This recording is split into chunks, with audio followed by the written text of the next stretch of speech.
Shalom saudara-saudara yang dikasihi Tuhan, selamat pagi dan selamat bertemu kembali dalam program Firman Menyapa HKBP Petojo.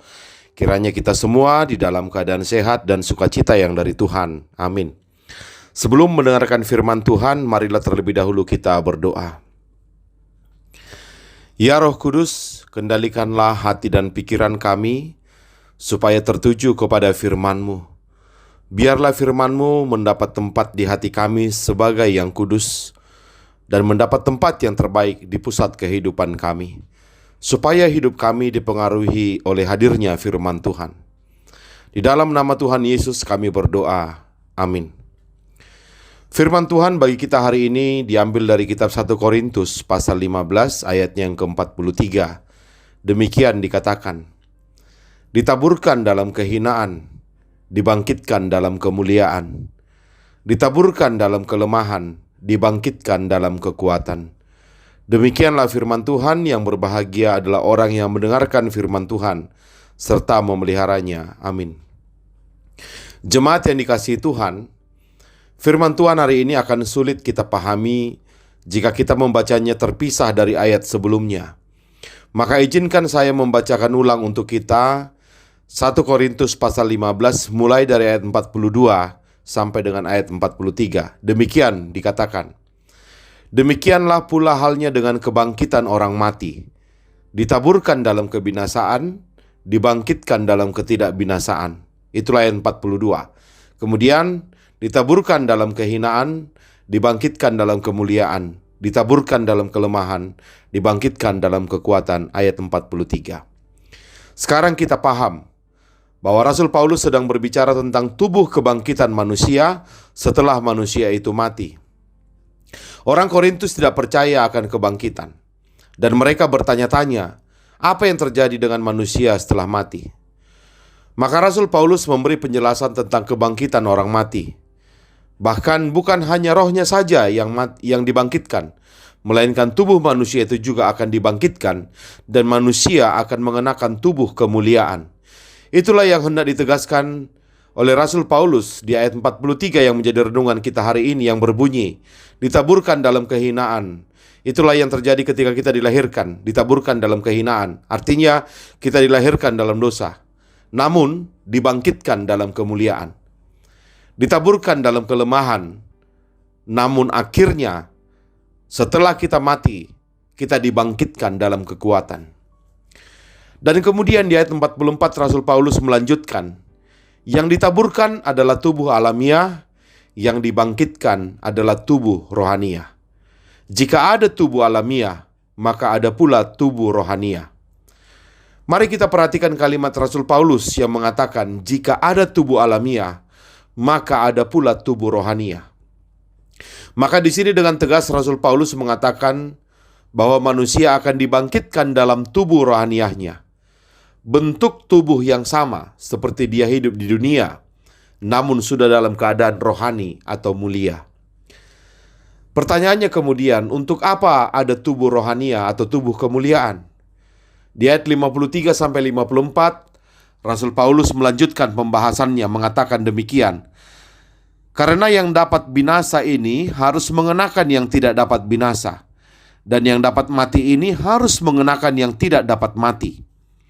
Dan sesudah yang dapat binasa ini mengenakan yang tidak dapat binasa, dan yang dapat mati ini mengenakan yang tidak dapat mati, maka akan genaplah firman Tuhan yang tertulis, maut telah ditelan dalam kemenangan.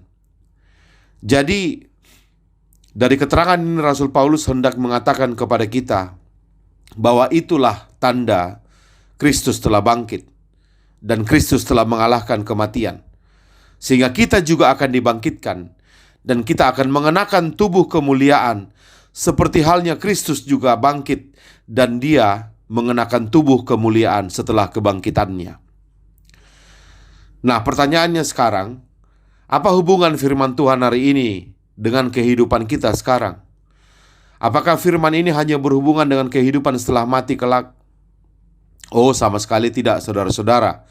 Jika kita perhatikan isi keseluruhan dari 1 Korintus pasal 15, dari ayat 1 sampai dengan ayat yang terakhir, di bagian paling akhir, Rasul Paulus akhirnya memberi pesan pentingnya demikian. Karena itu saudara-saudara yang kekasih, berdirilah teguh, jangan goyah, dan giatlah selalu dalam pekerjaan Tuhan, sebab kamu tahu bahwa dalam persekutuan dengan Tuhan, jerih payahmu tidak sia-sia. Ternyata itulah tujuan akhir dari semua penjelasan panjang lebar tentang kebangkitan dan tentang tubuh kemuliaan. Rasul Paulus hendak menegaskan bahwa musuh kita yang utama, yakni kematian, sudah dikalahkan. Maut sudah tidak memiliki sengatnya lagi. Karena itu, apalagi yang kita takutkan dalam menjalani peperangan hidup kita ini? Jika hidup kita sudah dijamin, bukan hanya selama kita di dunia ini saja, melainkan dijamin juga nanti setelah mati. Mengapa kita masih takut dalam menghadapi peperangan hidup kita, terutama dalam melakukan pekerjaan Tuhan? Nah, saya jadi teringat pada pertandingan tinju klasik dulu antara Mike Tyson melawan Michael Spinks, kira-kira tahun 1988. Waktu itu, kita semua menonton di layar TVRI. Kameramen waktu itu sejenak sebelum pertandingan dimulai menyorot secara khusus wajah Spinks. Dan lebih spesifik lagi, kamera menyorot matanya.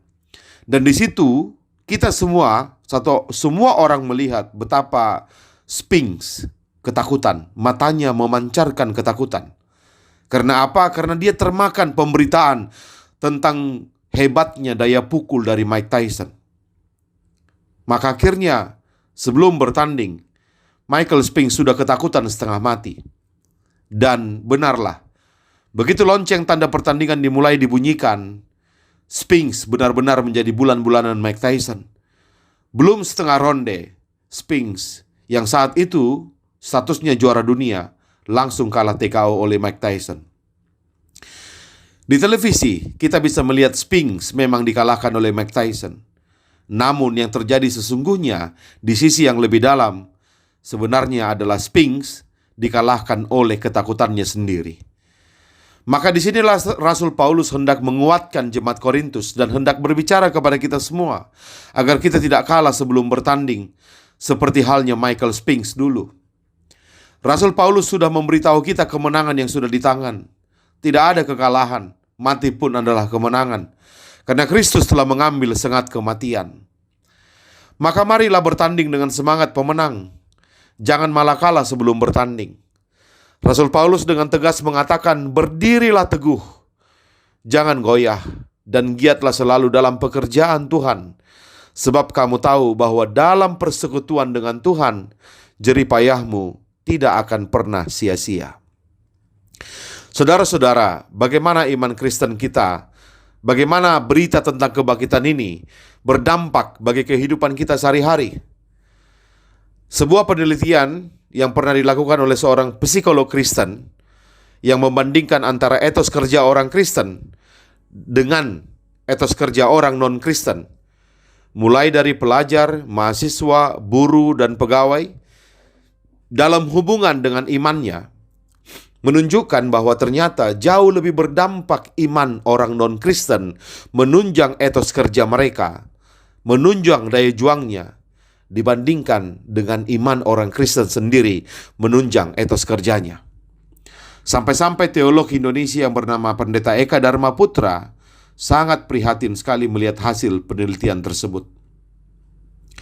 Maka disinilah firman Tuhan hari ini menjadi teguran bagi kita. Seberapa besar iman kita tentang kebangkitan Kristus? Seberapa besar iman kita tentang berita kebangkitan orang percaya memberi dampak bagi semangat kita untuk tetap berdiri teguh menghadapi pertempuran iman kita di dunia ini? Bukankah setiap minggu kita mengaku percaya, aku percaya kepada Roh Kudus dan adanya satu gereja yang kudus, pengampunan dosa, kebangkitan daging, bahkan kita mengatakan kehidupan yang kekal. Seberapa besar iman itu berdampak bagi kita untuk menunjang etos kerja kita? Ataukah itu hanya sebatas perkataan saja? Akankah kita sama seperti Michael Spinks tadi, kalah bertempur bukan terutama karena kehebatan musuh kita, melainkan kalah karena ketakutan kita sendiri? Jika demikian, rasanya sia-sia Kristus mati bagi kita. Maka janganlah kita membuat kematian Kristus sia-sia dalam kehidupan kita. Marilah saudara-saudara, berdirilah teguh. Jangan goyah, dan giatlah selalu dalam pekerjaan Tuhan. Sebab kamu tahu bahwa dalam persekutuan dengan Tuhan, jerih payahmu tidak sia-sia. Kiranya Tuhan memberkati semua orang percaya untuk dengan gagah dan berani bertempur menghadapi pertandingan iman kita masing-masing dan memenangkannya bersama dengan Kristus. Amin. Mari kita berdoa. Terima kasih ya Bapa. Firman hari ini meneguhkan kami untuk semakin giat bekerja, melakukan pekerjaan Tuhan. Karena kemenangan kami telah dijamin. Walaupun tubuh kami ditaburkan dalam kehinaan, tapi akan dibangkitkan dalam kemuliaan. Walaupun tubuh kami ditaburkan dalam kelemahan, namun oleh kebangkitan Kristus, tubuh kami akan dibangkitkan dalam kekuatan. Biarlah kiranya ini Tuhan memberikan semangat bagi kami untuk berani berjuang menjalani pertempuran iman kami, menjalani pertandingan iman kami dengan baik bersama dengan Tuhan. Jangan biarkan ada dari anak-anak-Mu Tuhan yang kalah sebelum bertanding, tapi biarlah bersama dengan Tuhan kami memenangkan pertandingan iman kami masing-masing. Dalam nama Kristus Yesus kami berdoa. Amin. Selamat beraktivitas. Tuhan Yesus memberkati. Shalom.